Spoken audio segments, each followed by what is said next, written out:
different genres. Most, if not all of them, are non-electronic. Oh,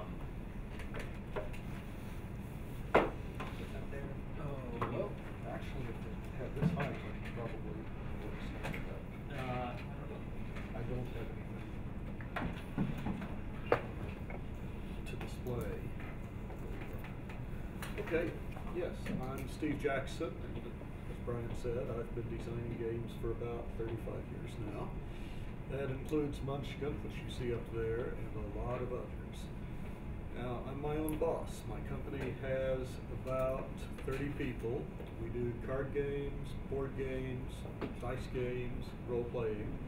We are very cautiously moving into digital games via apps right now.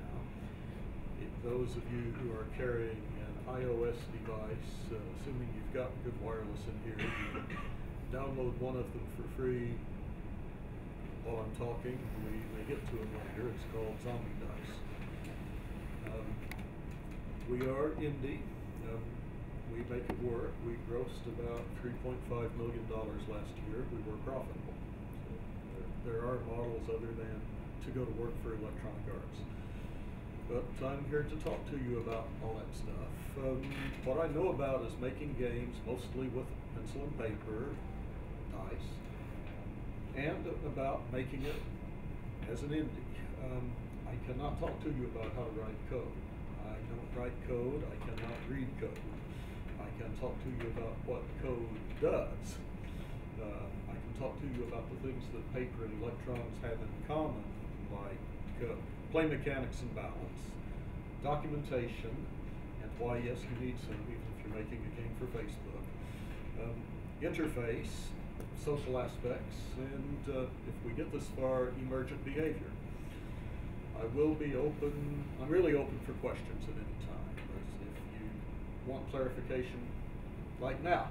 You were at PAX, right, weren't you? Yes, I was at PAX. Did you enjoy it? Yes, very much.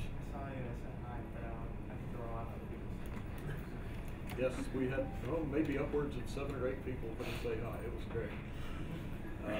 Anyhow, questions are cool. Just put a hand up, or if I'm looking the wrong way and I'm not actually in the middle of a sentence, just yell question. We will do wide-ranging Q&A at the end. If it's during the talk, try to keep it to what I'm, either what I just said or what I'm about to say. It's really interesting to me that game design has become a recognized field of study, and of course it's digital games that did that. And obviously the digital games are influenced by what came before, that being me. So obviously talk about them too. But when I was going to school, which was back in the late Cretaceous, the whole idea of courses in game design would have been ludicrous. There were no PCs, there were very few mini computers, obviously no handhelds. There were a few arcade style video games. You could play Pong. And in the Rice Computer Lab, there was a mainframe that you walked into the mainframe, and within the walls covered with the circuit boards was an uncomfortable chair and a little console. And on that little orange screen, you could play a text-based resource management game called Hammurabi. The entire power of the computer that you were sitting inside was letting you play this little text game. It was fun. College courses that helped me, even though there was no game design curriculum. Journalism was valuable because it taught me about writing clear, short explanations of what's going on. You have a lead sentence and a lead paragraph, and if it's complicated, you start by telling them what you're going to tell them, and then you tell them. Contracts and legislation course. I spent 5 semesters in law school before it was clear that I did not want to be an attorney. But contracts and legislation helped in a couple of ways. It very much helped when writing documentation to learn to organize things, to make sure that terms you use are defined and so on. as an independent publisher, and even before that as a freelance designer, it was nice to feel a little bit comfortable looking at my own contracts. A technical writing course would have helped. Rice didn't offer such a thing. Statistics. I got into statistics as a poli-sci course, but a lot of disciplines offered some sort of applied stats, and probability and statistics, very, very useful. Pause for technical adjustments.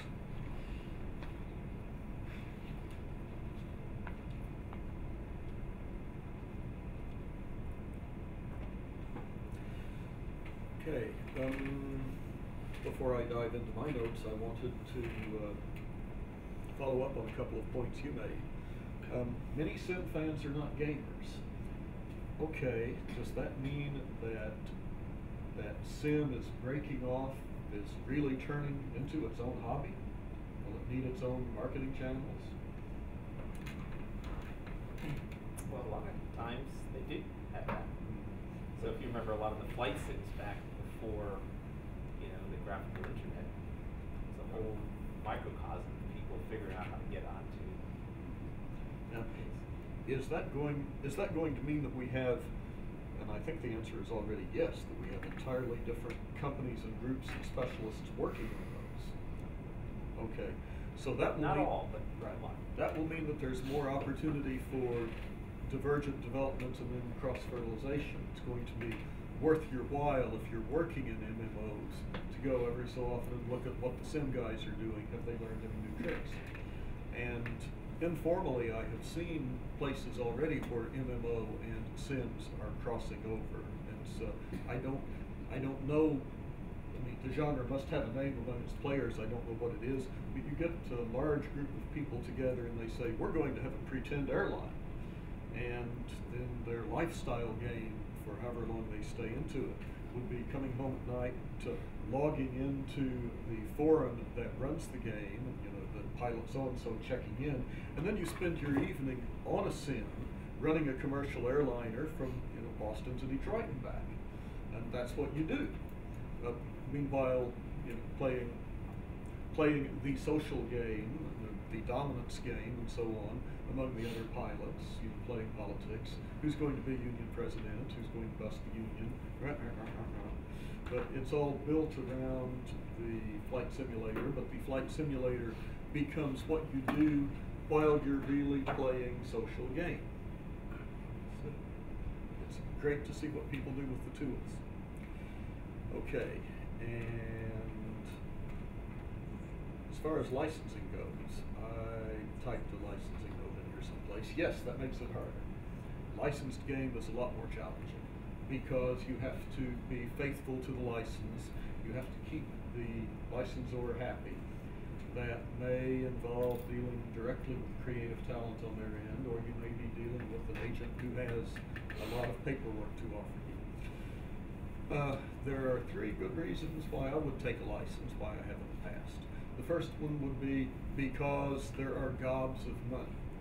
I have never had one of those, but if I were offered the opportunity to do the World Cup as a dice game, well, yeah, okay, fine.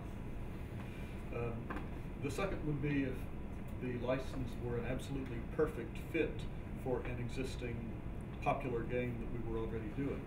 At PAX East, we announced such a license, the webcomic AxeCop. We're going to do a Munchkin version of AxeCop because that comic is a perfect fit for the game. They are both silly, violent, and get a lot of their freshness and strength from just dumbass absurdity. So, cool, we'll do it. I was already aware of the strip and was reading the strip when the opportunity came up to bid on the license. So it was a no-brainer. My first reaction was, Munchkin doesn't need licenses. Munchkin is strong on itself. That thought didn't stay in my head as much as a minute before I got around to, but this is perfect. So we did it. And the last reason to do a license would be if I like it. That's the advantage of being being an indie and being the boss. That's why we did a role-playing book based on Lois Master Bujold's Vorkosigan books, because I really, really love that series. That's why we are moving forward on a Girl Genius license, because it's a brilliant webcomic, and I want to do it. I want to read that book. If that means I have to publish that book, well, tough. Pick up the computer. Okay. Talk problem. I'm going to go on a little bit about the trends that I have seen in the game hobby in the past few years and guesses about the future. Types of games. In here you're mostly doing computer games, and certainly the digital games are where it's at these days. The strongest new developments we've seen in digital are the Facebook type of quote game unquote, and again, are these games as we know them, or is it a new kind of thing that we call games because we don't have another word for it? How many people play one or more specifically Zynga games on Facebook? How many of you lie? Okay, good. 1, 2. Wait, is it like Farmville or? Yeah, like. How Well, retire youth accounts? big ones: Fishville, Farmville, Frontierville, Cityville, Cafe World. My dog plays. Really, that few? Yeah, I bet your dog's good at it. And so, but those games have about as much game in them as bouncing a ball. It takes about as much attention span. Oh, here comes the ball again. I guess I'd better put my hand on it. Yet they are engrossing. And Zynga is very smart and very aggressive about making their engrossing little games more so. I play 2 of them. I log in almost every day to Fishville because it's the prettiest aquarium simulator that I've ever seen out there. I just like the graphics. And to Cafe World because they've got me hooked. There are things about it I don't like at all, but they have successfully hooked me on their little game. And I'm going to stay with it until I understand why I'm hooked. And at that point, I will have learned something from it. Are those as seriously buggy as the other ones seem to be? Okay. I mean, I've seen a lot of bugs in Farmville that are just insane. Right. The comment was that some of the Zynga games are seriously buggy. Okay. What kind of bug is frustrating to you in a toy game? One that just makes it take extra time and not actually do the. So you bounce the ball, it doesn't hit the floor.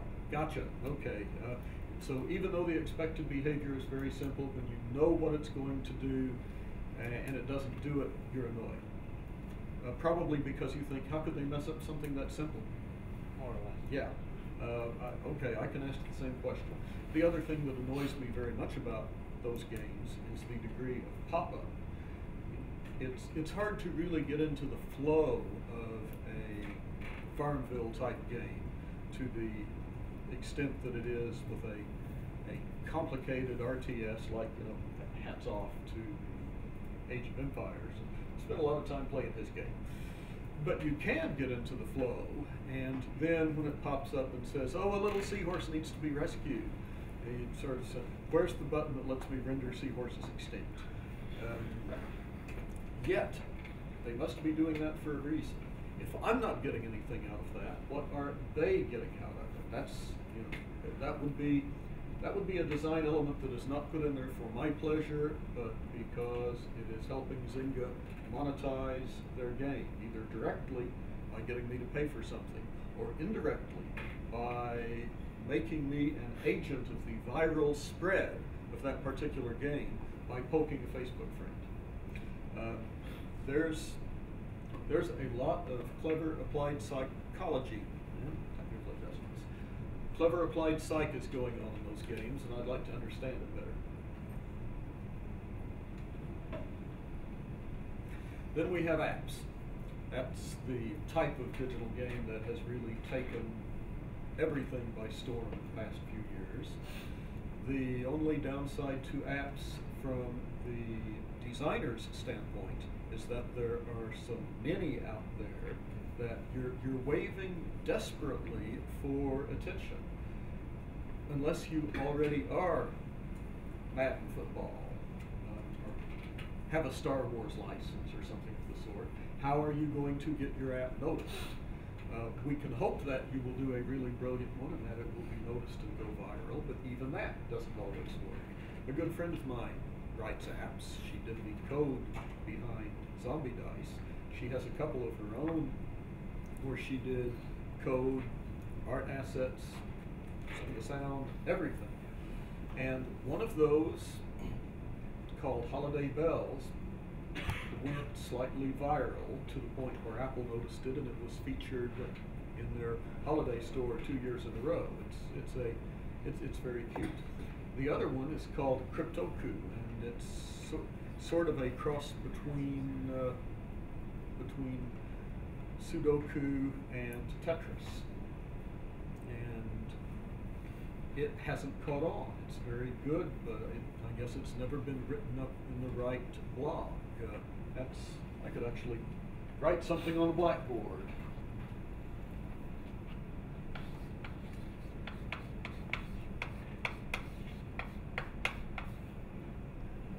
And like most apps, that's got a free sample version, so you can take a look at it. But that's an example of a really good indie game that has not caught on. And I think it hasn't caught on just because the market's so crowded that it hasn't been noticed enough. Not everybody's going to like it. Not everybody likes anything. It's capable of being engrossing. If you want to just see what you can do as a coder, apps are not a bad way to start. And even if you can't do one all by yourself, it really doesn't take a very big team. You need code, you need graphics. You should have sound, although sound assets are easy to gank if you don't want to create them yourself. And you have to go through the bureaucratic, but basically painless process of getting into the App Store or the Android market. You have to pay a little bit of money. It will probably pay itself back. I recommend it as an exercise. If you want to do your own little thing just to see how it works, build an app. You will get feedback. You will get all kinds of really, really stupid feedback, and you can learn how you are at dealing with stupid feedback. Types of games. One of my favorites, role-playing, true role-playing, played on dead trees, is really going down. It's not going to die, but it's harder to make money publishing a role-playing book, let alone a whole new game, than it was 10 years ago. Some of that is that the market is being drained away by things like World of Warcraft.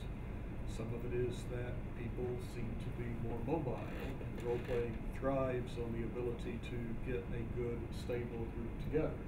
It's an intensely social activity, and a chess player can play chess with just about anybody. If the person that they find they're playing their chess with belches a lot and blows smoke in your face, well, then you just accidentally step on their foot and rattle the table, and you finish the game because it's all up here. But a lot of role-playing is from the heart, and if you don't know and or like the people you're playing with, it's hard. Many role-playing groups choke just at losing one person, even if there are 4 or 5 left. It's not the same without George. So a mobile population hurts that. Real role-playing, online, it's a dream. I think one of these days it'll happen. We may require a very good personality simulator to be the game master. You don't have to have a full artificial intelligence, but you need to feel that the game master is doing more than giving you 3 pieces of dialogue to choose from. It's really not going to work until you're free to say, I offer him $10 for his necktie, or I kill them all, even if that's stupid. Yes? Well, why don't you talk about, you have a role-playing game, GURPS. Yes. Talk a little bit about why you developed a role-playing system, why yours is different, or how it's different than everybody else's? Okay, well, briefly, this was not the first role-playing system that I did. While I was doing freelance work, I designed a game named Fantasy Trip for metagaming, and when metagaming went out of business, Fantasy Trip went with it. Yes? I just had a question. When you talk about online role-playing not really being feasible, what is your opinion of, some people have written clients where you can actually it's sort of a chat-based client on the side where with a virtual map where you're able to add and move pieces like either 3D or 2D and create these maps on the go, and sort of like a virtual D&D type experience. Right.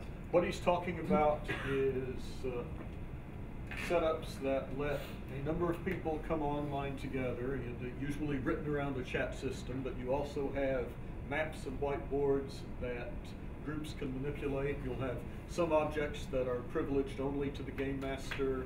You will have, the game master will have the ability to pass private notes to any group. The game master sees the true map. Players may not see everything that's on the map, but yes, there's a lot of potential in that, and frankly, technology was up to doing this brilliantly at least 10 years ago, maybe 15. I know there have been a couple of well-financed attempts at that have collapsed because of people problems and not because of any technical issue. It's completely doable. 10 years ago, I really wanted to be the one who did it. Now, I think that Murphy's Law says that if I dedicated myself to trying, somebody else would beat me by a year. And there's other cool stuff to do. But yes, it's absolutely a way to do it. And the advantage of that is that now, if George moves to Pasadena, fine, George logs on and you still have your game. Another inobvious advantage to that kind of setup would be that material could freely be shared between game groups. You have a lot of people writing little adventure modules and giving them away. You would have people who got good at it writing such plugins and selling them for 99 cents. It wouldn't just be a PDF. It would have to be a whole package that contained graphics, maybe even sound assets, so when you click on the dragon, it makes the dragon noise. But there's a whole gaming style here that's completely feasible, and so far it's only being nibbled at. Yes? Neverwinter Nights came fairly close to that. They were actually kind of D20 based, and people could make modules and run the game that way. Neverwinter Nights, yes. I thought that was a pathetic start, considering what they had to work with.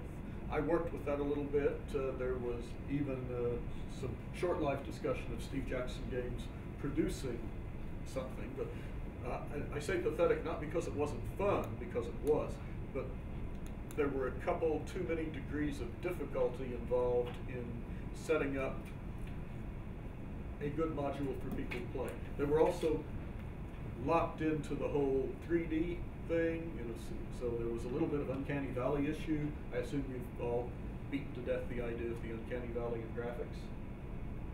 Yes, no? Okay.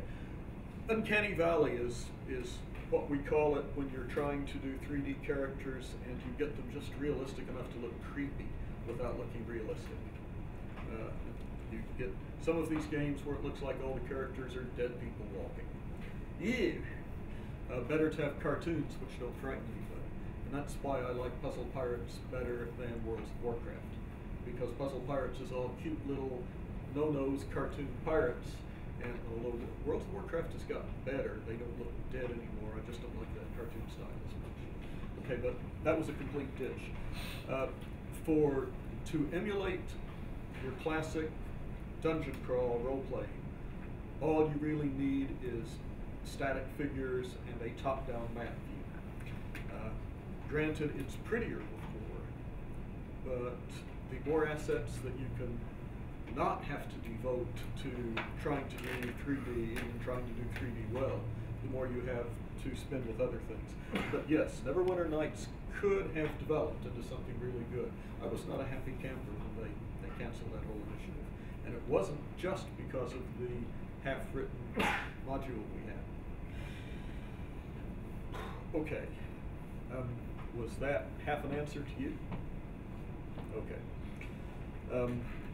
Board gaming, both simple and complex, it continues to become more popular. We have several different styles of board game. Euro games were the flavor of the month 4 years ago, and then 3 years ago, and then 2 years ago. Euro games are having a very good run. The European style of heavy packaging, fairly simple mechanics, often not a whole lot of dice rolling, but you still have randomness in things such as the blind draw of tiles. A Euro game, you often don't know who's won until it's over, which some people find very suspenseful and some people find annoying, because if the game is decided because an hour ago you drew a good tile face down and I drew a bad tile face down, and at the end of the game we turn over and say, oh yeah, but I had 3 and you had 26. I don't personally care for that. A whole lot of people do. Competitive cooperative board games are gaining popularity. We talked about that a lot last night. Pandemic and Castle Panic are 2 examples of games where it's all the players versus the board, and the board often wins. Everyone needs to pool their cards. Those are very good games to teach, because you're all supposed to be helping each other anyway. With Castle Panic in particular, you can have somebody who's never played before, and that's okay. You just sit them down and you say, together we're going to defend this castle. Don't worry, watch what we do. We'll show you our cards, you show us yours, and we'll kill these orcs or die trying. And then you take 30 minutes and you die trying, and everybody had a good time, and it's okay, now let's try again. You have variations of that can be a lot of fun, in which one player, sometimes determined during the game by the secret draw of a card, becomes the traitor. And now we have almost everybody cooperating, and we have one player trying to mess up without getting caught. Because the longer you hold off, the more you can give bad advice based on the cards in your hand, and based on your unfortunate misunderstanding of the cards in your hand, but I really thought you must, so on and so on. It's fun to be a traitor. Card games have been coming up for a long time. I have certainly seen my successes over the past decade be very strongly off one card game. It can be frustrating to me as a designer, because Munchkin and its follow-ons are more than 70% of our business. So as a businessman and as a designer who likes to eat, I am strongly incentivized to do another Munchkin. As somebody who likes to play different kind of games and to make up neat games and so on and so on, I am frustrated by everything that pulls me away from, yes, but I'd like to try thus and so. Fortunately for my own morale, I guess it's year before last now, I came up with a couple of simple little dice games called Zombie Dice and Cthulhu Dice. Those both did very well. If not for them, Munchkin would now be 80% of our business. But the 2 little dice games also caught on really big. And Zombie Dice in particular, people were playing all over PAX, all the booths ran out. It makes me very happy when people play my stupid games. Which leads nicely and accidentally to the subject of simplicity versus complexity. Or do my games have to be stupid? No, just make them happen. Complexity is becoming less popular. It's not just that there's a bigger audience for simplicity. Simplicity is more accessible, but more people are demanding it. Overall attention span among game players has clearly been dropping over the decades. Here's an example. Lauren Wiseman lives in Austin. Lauren was one of the designers of the classic role-playing game Traveler, which if you talk about role-playing game history, that ought to be the second name spoken after D&D. Lauren and I get together and play every so often. He's a part of our regular playtest group, but sometimes we just sit down with the game. A couple of years ago, we dragged out Imperium, which was a good old game designer's workshop game that we had both played and enjoyed. He had a hand in its design because he was one of the founders of GDW. And it had been a long time since we looked at it, so we looked at the rules, and we looked at the rules, and we looked at the rules. And we made a stab at setting up the board, and we went back and looked at the rules, and we looked at each other, and we didn't want to play this game. This was going to be too hard. Even though we knew that we had enjoyed it once, we had changed enough. We had both become impatient enough with games that you have to do serious skull sweat before you can start. Let's play something else. That was terrible. That also absolutely killed the thought that had been in our minds that maybe we should republish Imperium. No, if we don't want to play this, how can we push it on anybody else? And that goes even farther. There's a trend now toward games that you can't lose. The Facebook games, if they're a game at all, they're a game that you can't lose. What's the worst thing that can happen to you in Cafe World? My food spoiled. I'll have to click and clean the stove. I lost 37 imaginary gold pieces for the imaginary ingredients that went into my imaginary spoiled food. Not a big risk. You see games that parody this. Who has seen You Have to Burn the Rope? Can I give them homework? You should Google for it, You Have to Burn the Rope. It won't take you very long to play. It's a comment on modern video games. Yes? Loudly? Right. Well, trust me, it won't take you long to get back into the swing of that one. It's no Imperium. And we already talked about who plays Zynga games, and I saw very few hands, and I think a lot of you must be lying. So the number of people who play Facebook is like a third of the world's population or something like that. It's ridiculous. Didn't know there were that many Facebook accounts. That may be an internet statistic, because you know everything on the internet is true. So, is this because people have less time these days than they did? Is it because people just have a shorter attention span for whatever reason, maybe too much caffeine? Or is it that the ideal game is really not all that complex? I mean, very, very complicated games are a relatively new development. If you do a real historical survey of board games, you find things like Go, Nine Men's Morris, chess, which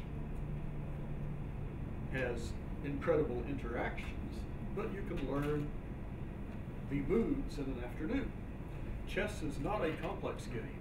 Chess is just a very, very deep game. I get submissions now with 1 page of rules, and they're fun games. You can have an adequate amount of depth with 1 page of rules. And 200 years ago, there weren't very many games. One reason to spend a lot of time learning chess was that if you weren't playing chess, you were playing checkers, which is baby chess, or backgammon, or I think Newton's Morris was still flavor of the month then, or you were playing one of the many games that you can do with a 52-card oil deck. But how long did we go with only 2 kinds of decks of cards? You had Hoyle and you had Tarot. When did the 3rd deck of cards come? I don't have any idea. When did someone say, wait, you can put entirely different things on the back of these cards? Now I have to ask myself that question. When was the 3rd deck of cards? There were a lot of variations of Tarot, but still. Well, the big development for me, since I've been playing games, has been the rise of fun. Because when I got into board gaming, and it would be maybe 35 years ago, anyway, as I was graduating from high school and getting into college, I was really starting to play board games. So no, that's unfortunately a lot more than 35. Make that about 40 years ago. And most of what we played was either Risk Parker Brothers game, which is still out there, and they haven't messed it up too much, although they've done a lot of variations on it. And the hex type war games from SPI and Avalon Hill. And those were cerebral. You spent some time setting them up. You didn't need to spend a lot of time learning each one because most of the SPI games use the same basic mechanics, but you had to learn what variations each set brought to the basic mechanics. And then you would play it over and over again and change sides and learn the ins and outs of a particular historical battle as seen through the lens of hex-type wargaming. And long articles were written about how much did the designers get right, how much did they get wrong, how much did they simplify in order to make it a balanced game, because obviously one-sided battles aren't too much fun to play, even if you turn around and play it twice and see who lost worse.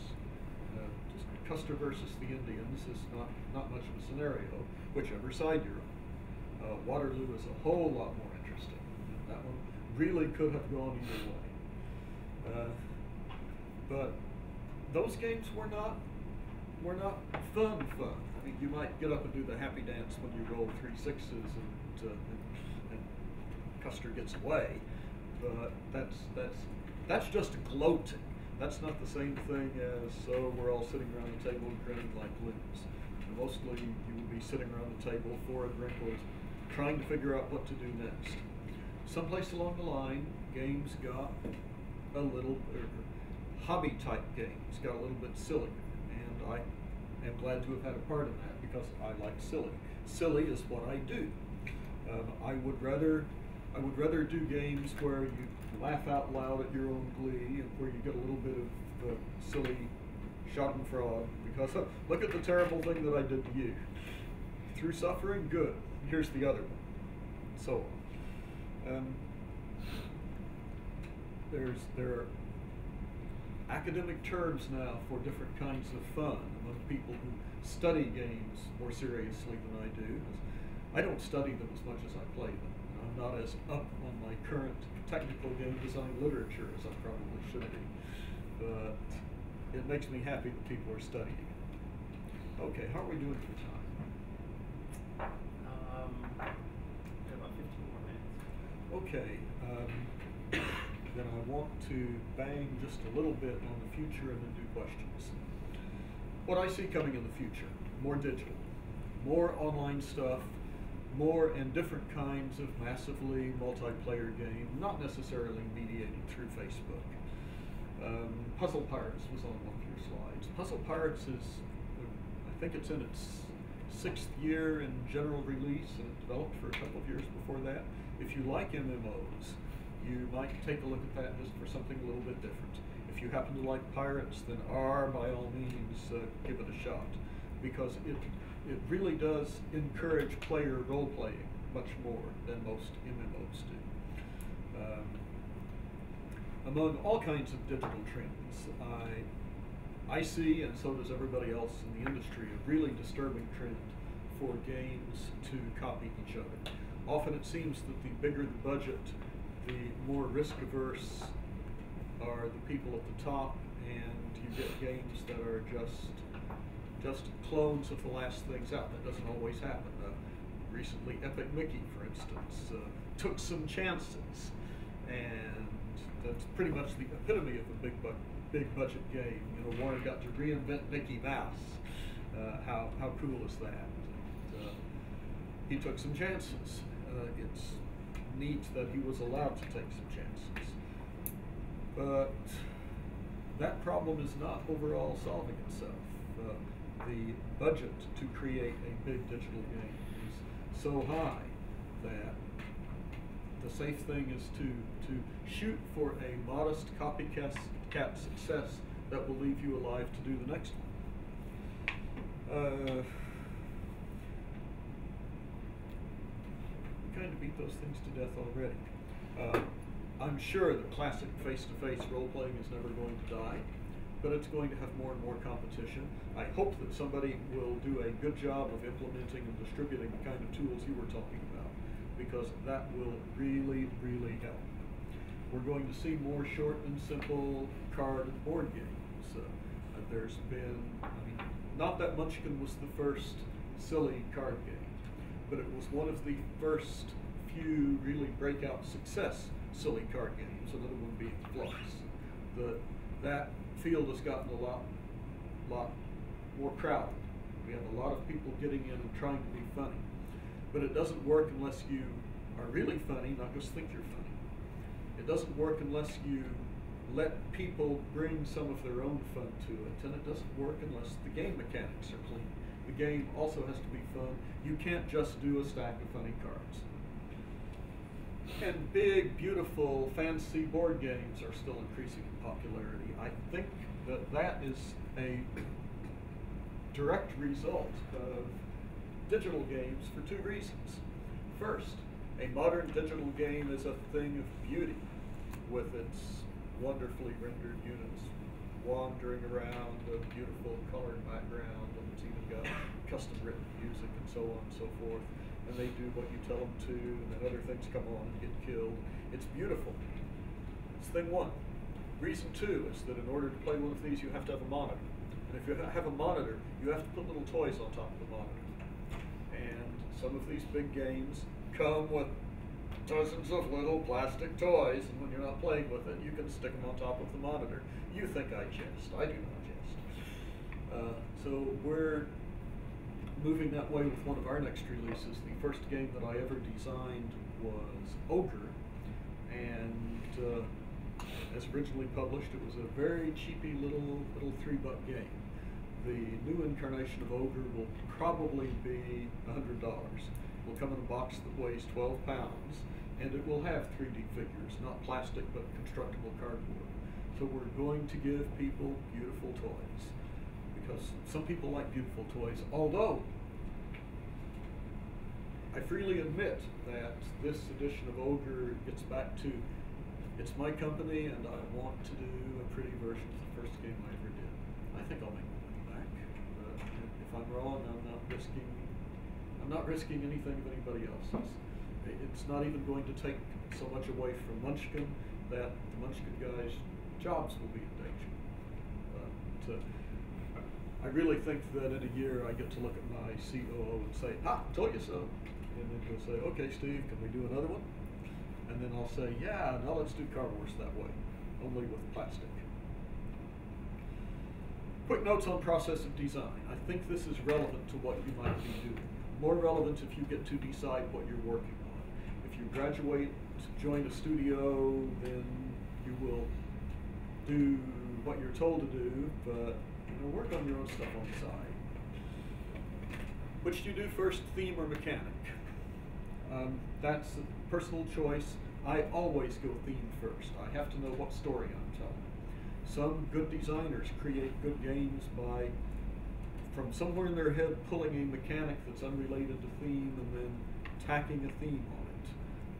I'm not saying that's the wrong way to do it. I'm saying I can't work that way.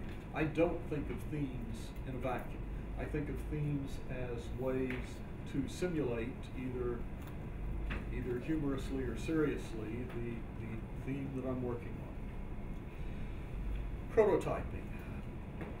I'm going to just ditch prototyping unless we have no questions at all.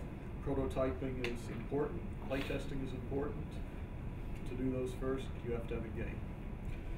Questions? Yes? We have more copies of Zombie Munchkin. The question was, will we have more of Munchkin Zombies anytime soon? Yes, the game is at the warehouse. It will be in stores in 2 or 3 weeks. He's asking because we sold out of packs. Yes? For the Axe Cop? For Axe Cop? Axe Cop? Yeah, when do you expect that to be? Axe Cop is awesome. Yes, that is exactly why we did it. Axe Cop is awesome. I'm shooting for September. I'm going home tomorrow. I'm going to spend a day unpacking and lying around twitching. Then Friday and Saturday I expect to go to Houston to meet with some other people who play Lego and goof off a little bit. Then next week I come back and I put my nose to the Axe Cop grindstone. My objective is to have a play-testable Munchkin Axe Cop set, no art on it of course because Ethan's doing the art, by Monday after next. That would not be possible if I hadn't already made a lot of notes and if I didn't already know how to make a Munchkin game. But we want that one to be out in September. Have you met Ethan and Malachi? I have not. I'm looking forward to that.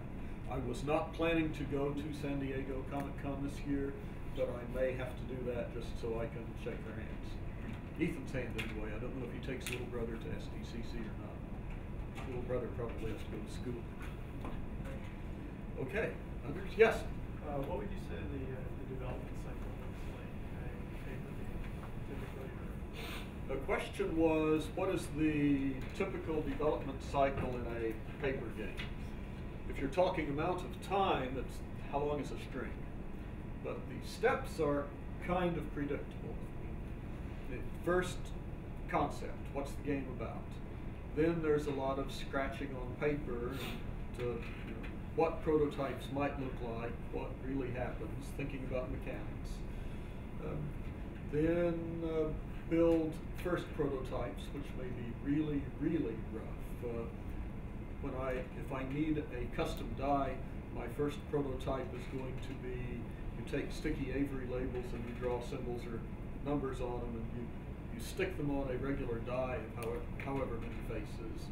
If I need a 5-sided die, then I'll just mark off one side, and if I roll it, re-roll it. When you're doing your very initial prototyping, you don't worry about game flow. You just any shortcut, because the game's all in your head at that point anyhow. Typically, I don't have any company while I'm doing that. My creative process absolutely vibrates between I need people and new sites and new ideas coming into my head to generate new ideas. And then I need peace and quiet, and don't bug me while I work out, scratch on paper, and so on. And then I'm going to have to get out to people again.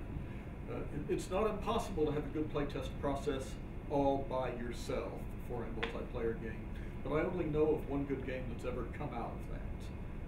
One good one is enough to prove it's possible, but I don't recommend it. Play with live people, play with a variety of live people. Even if your game is about dead people, play with live people. You will iterate between playtesting and prototyping until it's fun, or until it's not fun. In my opinion, if you push it to the point where you think you have solved the problems with the game but it's quit being fun, then maybe you should put it on the shelf for a long while.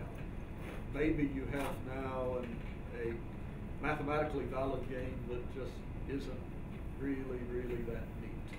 Or maybe you need to take it to a convention and let a whole lot of new people play it and see if they have fun with it and see if that can reignite your spark. But it happens. Things don't work out. Things go on the shelf. For me, the average game development process ends with a box of stuff on the shelf. They're not all winners. And sometimes that box comes down 10 years later, and sometimes it doesn't. Yes? When you design new Munchkin expansions, for example, they seem to work very well together. That's because I'm very good. No, that's because that was a must from the first time out. Everything that we do for Munchkin has to work at least adequately with everything else. Now, the basic game mechanics do not brilliantly support sticking. I said that wrong. The game mechanics do support sticking 8 or 10 different decks together and playing them all together. Game balance does not support that, and ending the game the same day you started does not support that. So turn by turn play is just fine, and you can have silly fun. But if you're going to do it, I recommend a number of shortcuts. We have hints for those on our site. So did that answer your question, or did I just take them all and steal them? Sort of. I was just, because I was wondering if you maybe designed them to work well with other previous editions. Yes, absolutely. They're all written within certain. There's possible things you could put on Munchkin cards. There are restrictions that you don't see. There are places that we don't go. We're always trying to think of new places to go, but there are things that break the game that we wouldn't do. For instance, anything that let more than one player help you on a turn has to be very, very tightly controlled, and usually we don't do it at all, because there are so many cards all through the games where having a single helper is implicit, and if you have more than one, then heaven knows how many uncertainties would come out of the woodwork. So we just don't do that. Yes? Actually, since we're talking about Munchkin, a little clarification. So the game only allows one player to help another player at a time? It only allows one player to take the role of helper. There's main player, and then if they have a combat, there's helper. Helper can do certain specific things. Other players can do things that aid those two players in the combat, but they can't be the helper. Like if I'm the main player in the combat and I accept you as my helper, then at that point your race of class becomes significant. Your level counts, and so on and so on. Now, you can still throw cards to help us win. Although why you would do that if we haven't bribed you, I have Me and no my idea. friends were arguing about this because we were trying to decide whether somebody could also throw something into the ring in Yes. exchange for treasure without actually being counted as an additional. Okay. offer. Yes and no. They can throw something in the ring, but if they demand a bribe for it, it's not enforceable, because only the player and the helper share in the treasure draw. Now, you can promise to give them something, but you could lie. So, We got 2 more minutes, and maybe one question if there's. okay. What's your favorite paper and electronic game? Say again? What's your favorite paper game and what's your favorite digital game? I do not have any single favorite. One reason I got into this was I like so many different games and so many different types of games. So I can answer that by throwing off a few that I like to play. Of my own games, I still like going back to Ogre. I still enjoy Munchkin very much. If Zombie Dice and Cthulhu Dice count as paper games, I still really enjoy demonstrating those. Of games that other people have done, I enjoy playing Risk a great deal after all those years. I still like Monopoly, although I see design issues with Monopoly, and I know some of what I'm getting out of Monopoly is nostalgia. I enjoy diplomacy. I've had a lot of fun recently with Castle Panic. I always like seeing new paper and board games. Of digital games, well, I already told you that a couple of Zynga games have me hooked, but I don't think that's the same thing as saying I like them, because I'm harshly critical of them every time I play, and that's one reason I continue is to find out, just examine myself and find out why I'm playing them, because I think that might be something that would do me good to learn. I really liked Puzzle Pirates. I played it actively for a long while. I still have an account there. I like real-time strategy games. I spent some time fangubering on Brian asking Age of Empires questions, and there will be more. Some of the things that he told me about the development of that game really opened my eyes. I had some misconceptions about what it took to make one of those, and it's always good to get misconceptions sorted out. It's harder than I thought. I knew it was hard, it's harder than I thought. I enjoy RTS against the computer much more than I do RTS against live players, because I like to slow it down, enjoy the graphics, and take away the computer's advantage that it can think a whole lot faster than I can, and see if at a low level I can think better than it can. And again, I can't emphasize too much, I love the pretty pictures. I love the God's eye view. I really enjoyed StarCraft. I don't like StarCraft 2 as much because the graphics are harder for me to make out. I have vision issues. The StarCraft 2 graphics are not optimized for Mr. Poor Vision. I really enjoyed Age of Mythology because it's a fantasy game, but it's beautiful, God's Eye RTS. So that's, I like games. Yes. Oh, I'm sorry. I thought that was I think we're about out of hand time. twitch. Are we done? Thank you.